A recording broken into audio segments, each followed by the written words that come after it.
Россияда бірінші ислам әдәбияты нәшриятына нигез салушы, күп санлы дини һәм тарихи хезмәтләр авторы, актив публицист, Опанай мәчете имам хатибы Вәлиулла хәзрәт Яқубны искә алу чаралары үтте. Мөселман зиратында оның кабри янында Коръән укылды, дуга кылынды. Ул 2012 елда фаҗигале төстә һәлак була. Вәлиулла хәзрәт калдырган мирас киләчәк буыннарга бүгендә иң мөһим әманәт.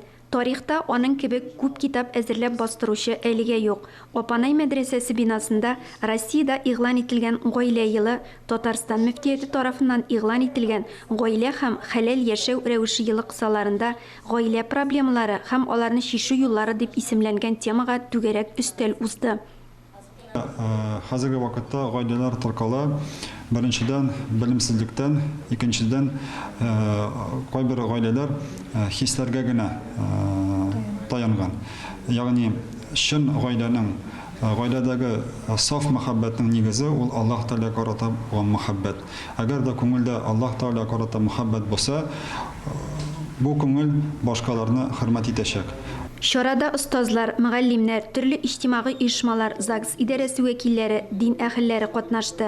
Гаилә корган вакытта яшьләр үзенең әтисе белән һәм әнисе белән ничек муамәлә кыларга, нинди мөнәсәбәттә булырга аларга карата, һәм әти әнисе нинди мөнәсәбәттә булырга тиешле менә шул яшьләргә аны карарга кирәк. Бүгенге татар гаиләсен саклау һәм яклау буенча Бөтендөнья татар конгрессы шактый эш башкара. Яучылык хәрәкәте белән шөгыльләнүчеләр дин асылында татар милләте кыйммәтләрендә. Шуңа күрә мин уйлыйм, без бүгенге көндә дин әһелләре белән бу юнәлештә юлдашлар һәм бергә эшләргә кирәк. Гаилә кыйммәтләрен саклау, хәләл җифет сайлау, бала тәрбияләү, мөнәсәбәтләрне яхшырту уңаеннан бүгенге көндә яучылык хезмәте киң колаш ала бара. Казанның гаилә мәчетендә таныштыру үзәге эшләвен әле күпләр белеп тә бетермидер. Беләсезме, нинди кешеләр килә? Менә теге бөтенесе образование белән, төпле, әдәпле, укыган, яхшы эш итәргән кешеләр килә. Чөнки алар теге гел занятой булгач, алар уже аларның вакыты юк. Шулай ук әлеге чарада татар телендә олуг дин галиме имам Ан-Насафиның Гакыйдә китабы да тәкъдим ителде.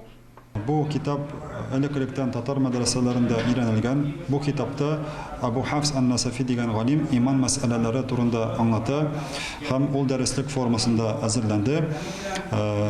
Ныклы тату гаиләнең нигезе мөселман традицияларын саклап, бер-береңә хөрмәттә булу. Ләлә Зайнуллина, Фәрит Җәләли, Татарстан яңалыклары.